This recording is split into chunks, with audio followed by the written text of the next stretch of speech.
গণমানুষের শ্রদ্ধা ভালোবাসায় সিক্ত হয়ে চিরবিদায় নিলেন অধ্যাপক মুজাফফর আহমদ। আজিমপুরে দাফন।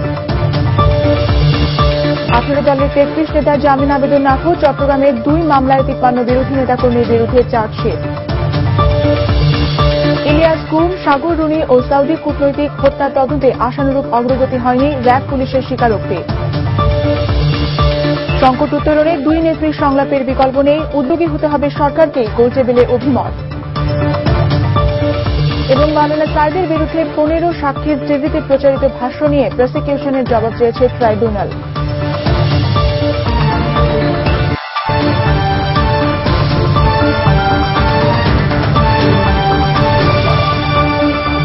আসসালামু আলাইকুম, দিগন্ত নিউজ আওয়ারে স্বাগত জানাচ্ছি। আমি নাদির আশরাফ এবং আমি আব্দুল্লাহ আল এহসান। শুনছিলেন ফ্রেশ সিমেন্ট শিরোনাম। জেলা শহরের উন্নয়ন ও আপনার স্বপ্ন পূরণে বিকন আছে সবার পাশে। বিকন গ্রুপ, সবার জন্য সবখানে। এবারে বিস্তারিত।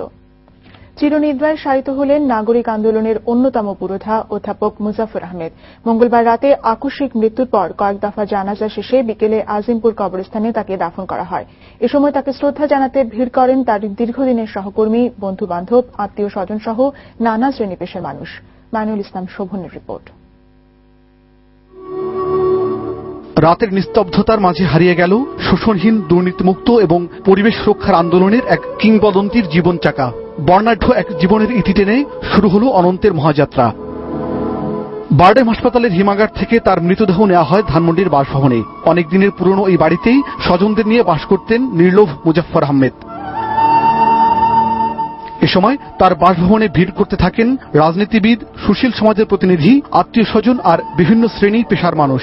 হি ওয়াজ অলওয়েজ পজিটিভ এবং সবসময় বলতেন যে আল্লাহ বিপদে পথ দেখাবে, বিশ্বাস হারানো যাবে না। মানুষের অধিকার প্রতিষ্ঠার জন্য, মানুষের কল্যাণের জন্য তিনি নির্ভীকভাবে সারা জীবন কাজ করে গিয়েছেন। অনেক অর্থনীতিবিদ হবে, অনেক পরিবেশ আন্দোলনের কর্মী হবে, কিন্তু এইরকম ভাবে নিরঙ্কুশ ভাবে নাগরিকদের সাথে দেওয়ার মতো মানুষ কতজন হবে, এটাই দেখার বিষয়। এরপর তার লাশ নিয়ে যাওয়া হয় ধানমন্ডির শাহী ঈদগাহ মাঠে। অনুষ্ঠিত হয় প্রথম নামাজে জানাজা। সেখান থেকে মৃতদেহ নিয়ে আসা হয় তার 30 বছরের কর্মস্থল ঢাকা বিশ্ববিদ্যালয়ে। শেষবারের মতো এই মানুষ গড়ার কারিগরকে দেখতে সেখানে হাজির হন বিশ্ববিদ্যালয়ের ছাত্র শিক্ষক সহ অনেকেই। সেখানে অনুষ্ঠিত হয় দ্বিতীয় নামাজে জানাজা। আল্লাহু আকবার। ঢাকা বিশ্ববিদ্যালয় থেকে তাকে নিয়ে যাওয়া হয় আজিমপুর কবরস্থানে। সেখানে সৃষ্টি হয় এক আবেগঘন পরিবেশ। শেষ বিদায়ের পর তিনি চিরনিদ্রায় শায়িত হন দাদার কবরের পাশে। মাইনুল ইসলাম শোভন, দিগন্ত টেলিভিশন, ঢাকা। মৃত্যুর মাত্র 3 দিন আগে দিগন্তের সাথে একান্তে কথা বলেছেন দেশ বরেণ্য অর্থনীতিবিদ অধ্যাপক মুজাফফর আহমেদ। তার ঘটনাবহুল 76 বছরের জীবনে দিগন্তকে দেয়া সেই সব শেষ সাক্ষাতে তিনি দেশের বর্তমান সংঘাতময় রাজনীতি সহ বিভিন্ন বিষয়ে খোলামেলা কথা বলেন। তারই খানিকটা তুলে ধরেছেন কামরুজ্জামান বাবলু।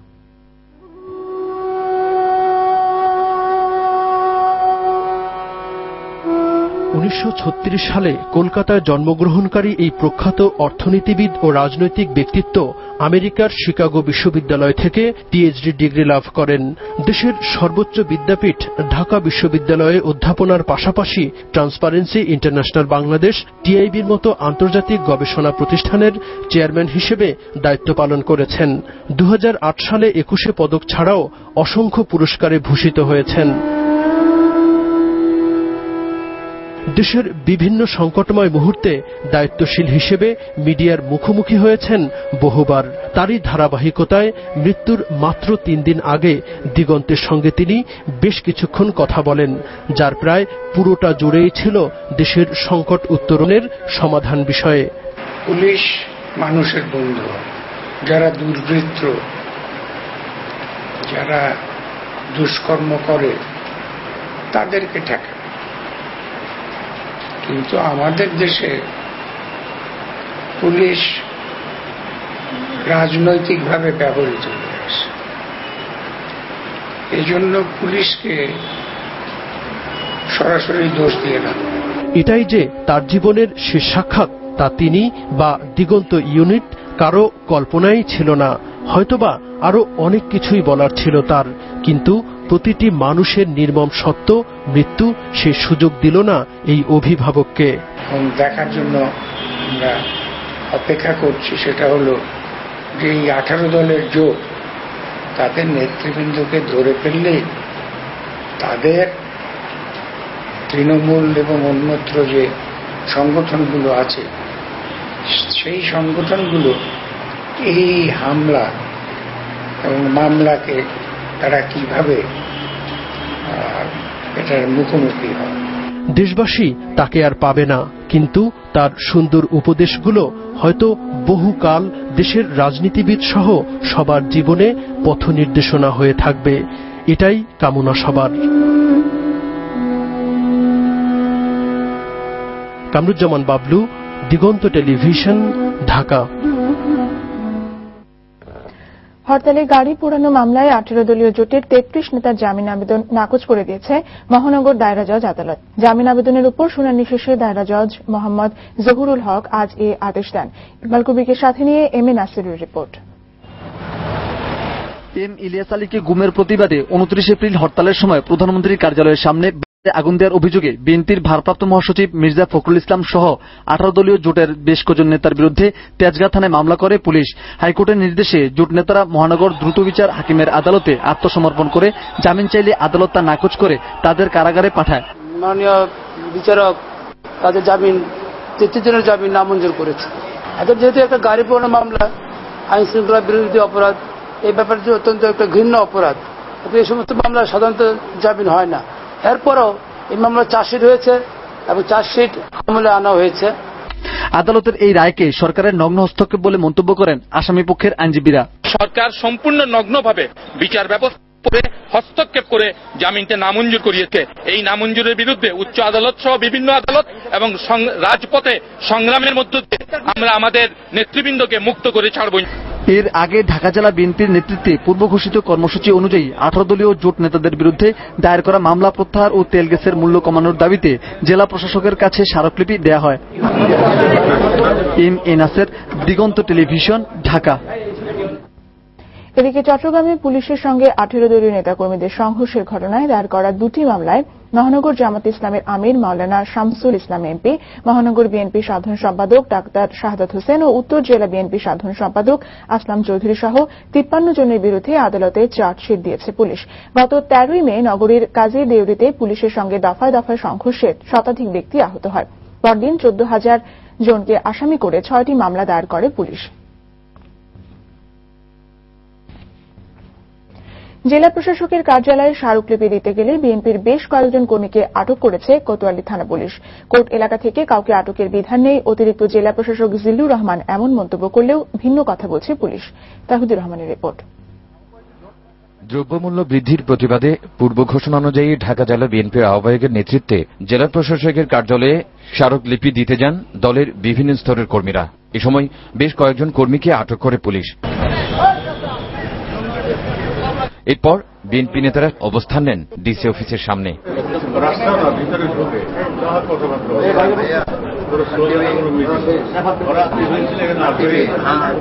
কোর্ট এলাকা থেকে কাউকে আটকের বিধান আছে কিনা জানতে চাওয়া হলে অতিরিক্ত জেলা প্রশাসক ও পুলিশের বক্তব্য ছিল পরস্পর বিরোধী।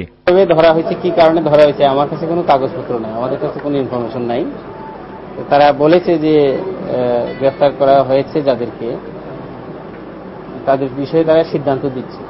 আমি কোনো নিরীহ লোক হ্যারাসমেন্ট হয় নাই, আমি শুধু আইন শৃঙ্খলা রক্ষা করার জন্য ফর দ্য টাইম বিং যতটুকু দরকার ততটুকু করি। এদিকে জাতীয় প্রেস ক্লাবের সামনে মহিলা দলের এক মানববন্ধনে বিরোধী দলীয় চিফ হুইপ জয়নুল আবদিন ফারুক বলেন, বিএনপিকে বাদ দিয়ে কোনো নির্বাচন এদেশে হবে না। তিনি বলেন, আসন্ন বাজেট অধিবেশনে কেয়ারটেকার বিল আনলেই কেবল সংসদে যোগ দেবে বিরোধী দল। জাতীয় সংসদে 16 সংশোধনের মাধ্যমে 16তম সংশোধনের মাধ্যমে কেয়ারটেকার সরকার সংবিধানের সংশোধন করেন। অপর এক মানববন্ধনে আটক বিরোধী দলের শীর্ষ নেতাদের মুক্তি দাবি করেন বিএনপি চেয়ারপারসনের উপদেষ্টা ইকবাল হাসান মাহমুদ টুকু। তৌহিদুর রহমান, দিগন্ত টেলিভিশন, ঢাকা। বিএনপি নেতা এম ইলিয়াস আলী গুম, সাগররণী হত্যাকাণ্ড, সৌদি কূটনীতিক হত্যাসহ বিভিন্ন চাঞ্চল্যকর হত্যাকাণ্ডের ব্যাপারে আশানুরূপ অগ্রগতি হয়নি বলে স্বরাষ্ট্র মন্ত্রণালয়ের সংসদীয় স্থায়ী কমিটিকে জানিয়েছে র্যাব ও পুলিশ। কমিটির 38তম সভা শেষে সাংবাদিকদের একথা জানান কমিটির সভাপতি অবসরপ্রাপ্ত brigadier general Abdul Salam. Nahid শিউলির report. চলতি বছরে ঘটে গেছে বেশ চাঞ্চল্যকর কিছু দুর্ঘটনা। এদের মধ্যে সাগররুনি হত্যাকাণ্ড, নরসিংদীর লোকমান হত্যা, ইলিয়াস আলী গুম জনমনে আলোড়ন সৃষ্টি করে।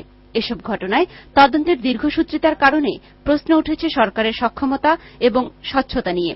এবার স্বরাষ্ট্র মন্ত্রণালয়ের সংসদীয় স্থায়ী কমিটিতে বলা হল, কিছু বাধ্যবাধকতার কারণে এসব মামলায় অগ্রগতি করতে পারেনি র্যাব ও পুলিশ। ঢালাওভাবে আপনারা নিয়েন না যে এটা আসন্ন উপায় মানে যারা বেকার বসে আছে, না, বাধ্যবাধকতা আছে। তা আমরা তাদেরকে এইটুকু চাপ দিয়েছি, জনগণের পক্ষ থেকে, মানুষের পক্ষ থেকে, আপনাদের পক্ষ থেকে, সমাজের বিভিন্ন স্তরের কম সময়, যত দ্রুততম সময়, কম সময়ের মধ্যে শেষ করতে হবে আপনাদের, কারণ মানুষ তাকিয়ে আছে, মানুষ জানতে চায় কি হয়েছে। এ ব্যাপারে কমিটি ক্ষোভ প্রকাশ করে আইনশৃঙ্খলা বাহিনীকে মামলাগুলো দ্রুত তদন্ত করে চার্জশিট দাখিলের অনুশাসন দিয়েছে। পাশাপাশি সীমিত ক্ষমতার কারণে কমিটিকে বেশ কিছু অসুবিধায় পড়তে হচ্ছে বলেও জানান তিনি। এই 6 জন লোকের পক্ষে একটা এত বড় মন্ত্রণালয়কে দেখা, যে ওয়াচডগের কাজটা যেটা বললেন, সেটা কিন্তু চারটিখানি কথা নয়। আমরা প্রশ্ন করতে পারি, আমরা যেহেতু স্টাডি করি, এই যে লেখা হয়েছে এর মধ্যে সামান্যতম সত্যতা থাকলেও আপনি ব্যবস্থা গ্রহণ করেন। কিছু অসুবিধাও আছে, কিছু স্বল্পতা রয়েছে, আমাদের সিস্টেম এখনো ফুলপ্রুফ হয়নি। নাহিদ শিউলি, দিগন্ত টেলিভিশন, ঢাকা। দেশের উন্নয়নের গতি ত্বরান্বিত করতে গণতন্ত্রের ধারাকে অব্যাহত রাখার আহ্বান জানিয়েছেন প্রধানমন্ত্রী শেখ হাসিনা। পেশাজীবী সমন্বয় পরিষদের নেতারা তার কার্যালয়ে সাক্ষাৎ করতে গেলে তাদের প্রতি এই আহ্বান জানান তিনি। এ সময় বঙ্গবন্ধুর হত্যাকারীদের ফাঁসির রায় কার্যকর করে দেশকে কলঙ্কমুক্ত করা হয়েছে বলে উল্লেখ করেন তিনি।